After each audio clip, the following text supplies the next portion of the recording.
I wander lonely as a cloud that floats on high o'er valleys and hills, when all at once I saw a crowd, a host of golden daffodils beside the lake, beneath the trees, fluttering and dancing in the breeze,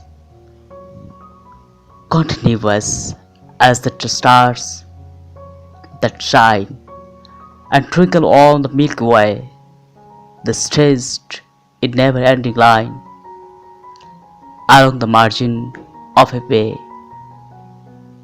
10,000 saw I at a glance,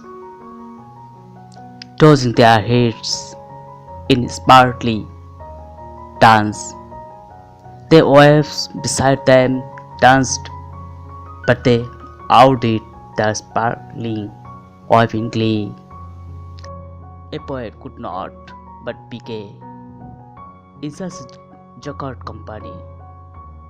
I gazed and gazed, but little thought what wealth the show to me had brought.